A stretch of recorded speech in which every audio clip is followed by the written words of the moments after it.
ಚಿತ್ರ और नवीन है ಅಂತಕ್ಕಂಥದ್ದು ಸರಿಯಾದ ಉತ್ತರ. ಪ್ರಶ್ನೆ 2 मानव के हुक्म पर क्या चढ़ता और उतरता है. उत्तर मानव के हुक्म पर पवन का ताप चढ़ता और उतरता है ಅಂತಕ್ಕಂಥದ್ದು ಸರಿಯಾದ ಉತ್ತರ ಆಗ್ತದೆ. ಪ್ರಶ್ನೆ 3 परमाणु किसे देखकर कांपते हैं. उत्तर परमाणु नर यानी मानव के करों को देखकर कांपते हैं ಅಂತಕ್ಕಂಥದ್ದು राइट आंसर. अभिनव मनुष्य कविता के कवि का नाम क्या है. अभिनव मनुष्य कविता के कवि का नाम रामधारी सिंह दिनकर है. प्रश्न 5 आधुनिक पुरुष ने किस पर विजय पाई है. आधुनिक पुरुष ने प्रकृति पर विजय पाई है. प्रश्न 6 नर किन किन को एक समान लांग सकता है. उत्तर तो नर नदी पर्वत तथा समुद्र को एक समान लांग सकता है ಅಂತಕ್ಕಂಥದ್ದು ಉತ್ತರ ಇತ್ತು. आज मनुष्य का यान कहाँ जा रहा है. आज मनुष्य का यान गगन में जा रहा है ಅಂತಕ್ಕಂಥದ್ದಿತ್ತು. ಮುಂದಿನ ಪ್ರಶ್ನೆ अभिनव मनुष्य पाठ किस विधा का है. अभिनव मनुष्य पाठ कविता विधा का है. अभिनव मनुष्य कविता किस रचना से लिया गया है. अभिनव मनुष्य कविता कुरुक्षेत्र रचना के षष्ठ सर्ग से लिया गया है ಅಂತಕ್ಕಂಥದ್ದನ್ನು ಕೂಡ ಕ್ವಶನ್ಸ್ ಬರಬಹುದು. ಇದು ಮೋಸ್ಟ್ ಆಗಿರ್ತಕ್ಕಂಥ ಇಂಪಾರ್ಟೆಂಟ್ ಇತ್ತು ವಿದ್ಯಾರ್ಥಿಗಳೇ.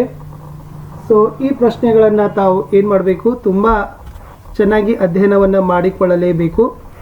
ಆವಾಗ ಮಾತ್ರ ನಿಮಗೆ ಏನಾಗ್ತದಪ್ಪ ಅಂತಂದ್ರೆ ಒಂದು ರೀತಿಯಾಗಿರ್ತಕ್ಕಂಥ ರಿಸಲ್ಟ್ ಅನುಕೂಲ ಆಗೇ ಆಗ್ತದೆ. ಇನ್ನು 2-3 ಅಂಕದ ಪ್ರಶ್ನೆಗಳಿಗೆ ನೋಡೋಣ. 2-3 ಅಂಕದ ಪ್ರಶ್ನೆಗಳಲ್ಲಿ ಯಾವೆಲ್ಲ ಕ್ವಶನ್ಸ್ಗಳು ನಿಮಗಾಗಿ ವೇಟ್ ಮಾಡಬಹುದು ಎಕ್ಸಾಮ್ನಲ್ಲಿ, ಅದರ ಉತ್ತರಗಳು ಏನು ಬರಿಬೇಕಾಗಿತ್ತು ಅನ್ನೋದನ್ನು ಸಹಿತ ನೋಡೋಣ. ಇಲ್ಲಿ ಫಸ್ಟ್ ನೆನಪಿನಲ್ಲಿ ಇಟ್ಕೊಳ್ಬೇಕು, ಒಂದನೇದು ಅಭಿನವ ಮನುಷ್ಯ ಪದ್ಯದಿಂದ ಯಾವೆಲ್ಲ ಗುಣಗಳನ್ನು ಮಹತ್ವವನ್ನು ತಿಳಿತದ ಅಂತಂದ್ರೆ, ಸೊ ನೆನಪಿಟ್ಕೊಳ್ರಿ ಸ್ನೇಹ, ಯಾಕಂದ್ರೆ ಈ ಕ್ವಶನ್ ಕೂಡ ಬರಾಕತ್ತದ. ನೆಕ್ಸ್ಟ್ ಮಾನವೀಯತಾ,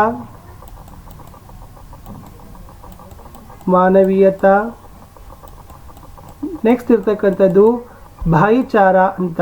ಈ 3 ಗುಣಗಳ ಮಹತ್ವವನ್ನು ನಮಗೆ ಏನು ಮಾಡ್ತದಪ್ಪ ಅಂದ್ರೆ ಈ ಅಭಿನವ ಮನುಷ್ಯ ಪದ್ಯ ತಿಳಿಸಿಕೊಡ್ತದ ಅನ್ನೋದನ್ನು ನೆನಪಿಟ್ಕೊಳ್ಬೇಕು. ಆಶಯದಲ್ಲಿನೂ ಅದ, ಇದನ್ನು ಕೂಡ ಏನು ಮಾಡ್ತಾ ಇದ್ದಾರೆ, ಕೇಳ್ತಾ ಇದ್ದಾರೆ. ಏನಿ ಅಭಿನವ ಮನುಷ್ಯ ಕವಿತಾ ಸೆ ಆಪ್ಕೋ ಕ್ಯಾ ಸಿಕ್ ಮಿಲ್ತಿ ಹೇ. ಈ ಪದ್ಯದಿಂದ ಏನು ನಿಮಗೆ ಎಸ್ ಕಲೀಲಿಕ್ಕೆ ಸಿಗ್ತದ, ಅಥವಾ ಅಭಿನವ ಮನುಷ್ಯ ಕವಿತಾ ಮೇ ಕಿಸ್ ಪರ್ ಮಹತ್ವ ದಿಯಾ ಗಯಾ ಹೇ.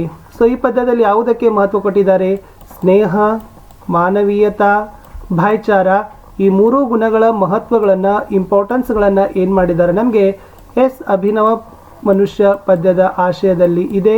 ಈ ಗುಣಗಳ ಬಗ್ಗೆ ನಮಗೆ ಏನು ಮಾಡೋದ ಮಹತ್ವವನ್ನು ತಿಳಿಸಿಕೊಟ್ಟಿದ್ದಾರೆ. ಇದು ಕ್ವಶನ್ ಬರ್ತದೆ ವಿದ್ಯಾರ್ಥಿಗಳೇ, ಮೋಸ್ಟ್ ಇಂಪಾರ್ಟೆಂಟ್ ಅದ.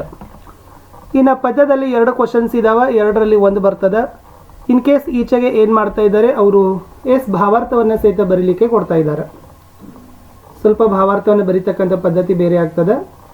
ಸೊ ಮೊದಲಿಗೆ ನೋಡೋಣ, ಪ್ರಕೃತಿ ಪರ ಸರ್ವತ್ರ ಹೇ ವಿಜಯಿ ಪುರುಷ ಆಸೀನ್ ಇಸ್ ಕವಿತಾ ಕಾ ಆಶಯ ಸಮझाइए.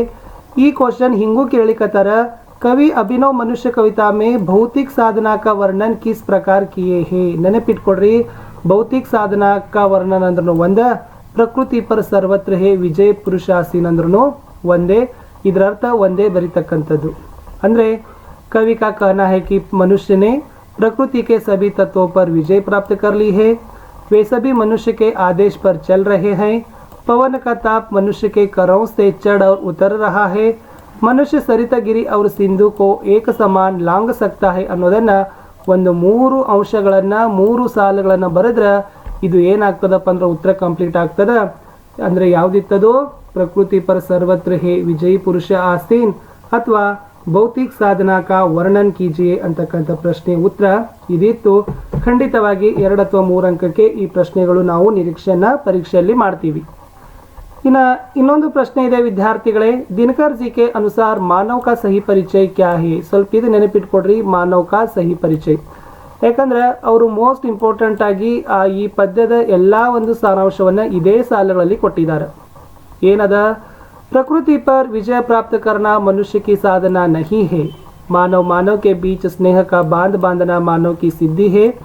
जो मानव दूसरे मानव से प्रेम का रिश्ता जोड़कर आपस की दूरी को मिटाए वही मानव कहलाने का अधिकारी होगा ಅಂತಕ್ಕಂಥದ್ದು ಮಾನವನ ಸಹಿ ಪರಿಚಯವನ್ನ ದಿನಕರ್ಜಿ ಅವರು ಪದ್ಯದಲ್ಲಿ ಬಹಳ ಚೆನ್ನಾಗಿ ವಿಸ್ತಾರವನ್ನು ಮಾಡಿದ್ದಾರೆ ಕಡೆಯ ಸಾಲುಗಳಲ್ಲಿ.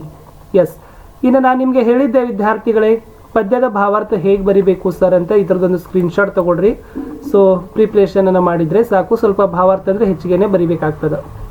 अभिनव मनुष्य कविता के कवि का नाम रामधारी सिंह दिनकर है। कवि इस कविता में स्नेह, मानवीयता और भाईचारा का महत्व समझाया है। आज की दुनिया नवीन और विचित्र है। प्रकृति के सभी तत्वों पर मनुष्य ने विजय प्राप्त किया है।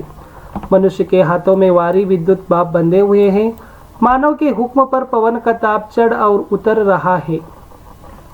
सरितागिरी सिंधु को एक समान लांग सकता है। आज मनुष्य का यान गगन में जा रहा है। मानव के करों को देखकर परमाणु भी कांप रहे हैं। यह मानव की सृष्टि का श्रृंगार है। ज्ञान विज्ञान आलोक से भरा हुआ है। व्योम से पाताल तक सब कुछ उसे पता है, लेकिन यह मानव का सही परिचय नहीं है। जो मानव दूसरों के हृदय पर जीत हासिल करता है, असीमित मानव से प्रेम का रिश्ता स्थापित करता है और आपस की दूरी को मिटाता है, वही ज्ञानी विद्वान और मानव कहलाने का अधिकारी है ಅಂತಕ್ಕಂಥದ್ದು ಈ ಸಾರಾಂಶ ಇತ್ತು. ಮೋಸ್ಟ್ ಇಂಪಾರ್ಟೆಂಟ್ ಅದ, ಇಂಥದ್ದು ಕೂಡ ಕ್ವಶನ್ಸ್ಗಳು ಬರ್ತಾ ಇದ್ದಾವೆ, ಪ್ರಿಪ್ರೇಷನನ್ನು ಮಾಡಿಕೊಡ್ರಿ. ಸೊ ಹೋಪ್ ವಿದ್ಯಾರ್ಥಿಗಳೇ, ಟಾರ್ಗೆಟ್ 80ರ ಒಂದು ಅಂಶದಲ್ಲಿ ಪದ್ಯದಲ್ಲಿ ಯಾವೆಲ್ಲ ಕ್ವಶನ್ಸ್ಗಳು ಬರ್ತಾವೆ ಅನ್ನೋದನ್ನು ನಾವು ನಿಮಗೆ ಕ್ಲಿಯರ್ ಆಗಿ ಹೇಳಿದ್ದೀವಿ. ಇನ್ನು ಹೆಚ್ಚು ತಯಾರಿಯನ್ನು ಮಾಡ್ತಕ್ಕಂಥ ಕೆಲಸ ನಿಮ್ಮದಾಗಿದೆ.